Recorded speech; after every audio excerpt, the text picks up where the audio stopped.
You are welcome. In this lesson, we'll be talking about dividing fractions. When you come about expressions like 3 over 4 to be divided by another fraction 1 over 2, guess what happens? Two things happens. The division sign will change to multiplication sign, and the numerator of the divisor will move down to become the denominator, while the denominator will go up to become the numerator. Okay?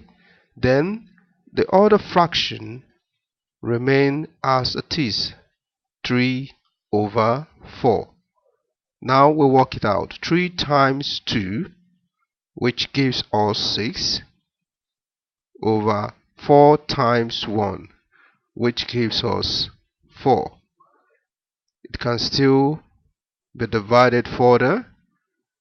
3 in here, 2 in here gives us 3, 2 in 4 gives us 2.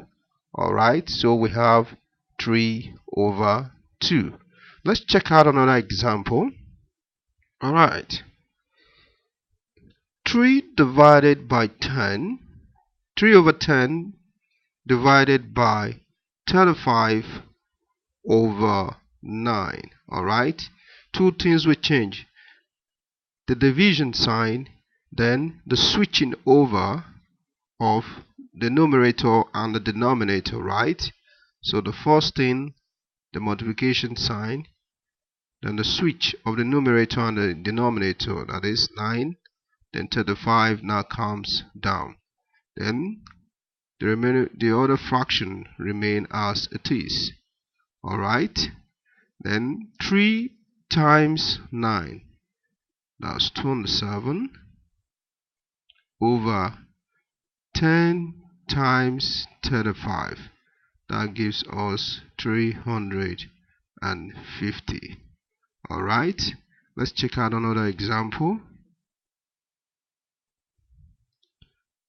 5 over 6 to be divided by 2 whole number 1 over 12 equals, alright, first of all the sign will change, the multiplication sign.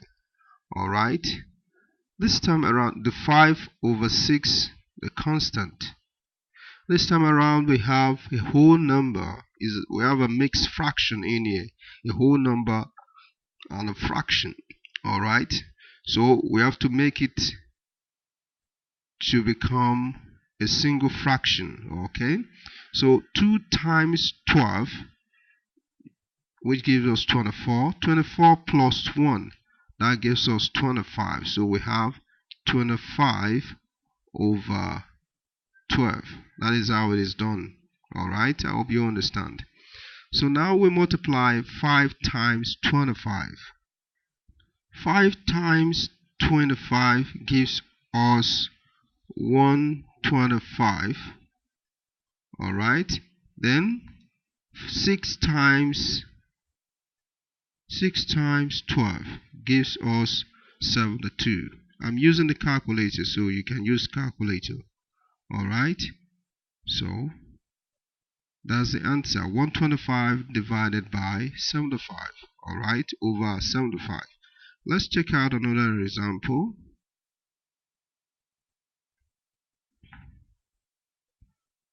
5 whole number 1 over 7 to be divided by another 2 whole number 2 over 5.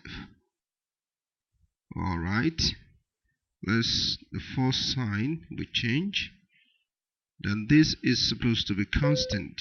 Alright,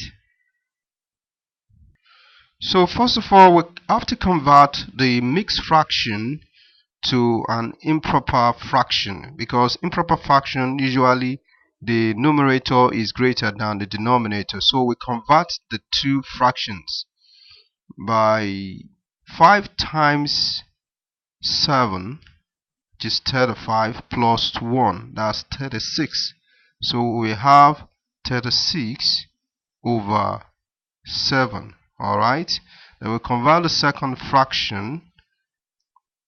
2 times 5, that's 10. 10 plus 2, that's 12. So remember, we turn it around this time around. So 5 over 12. Right.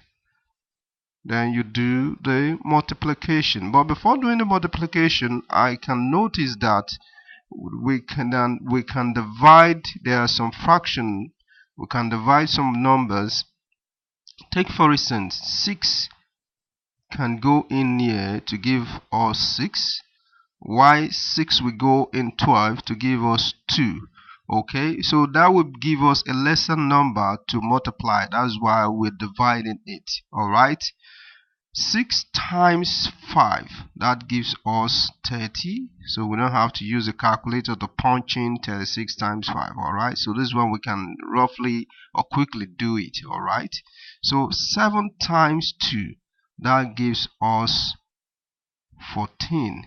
Alright, of which we can still divide. 2 can still go in these two numbers.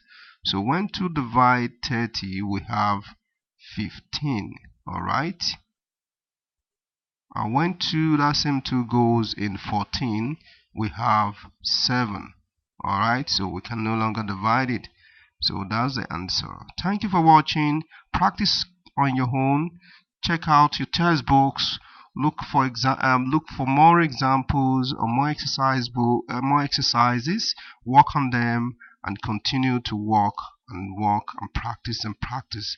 That's how you get to become very good and very perfect in mathematics. Thank you for watching, and God bless.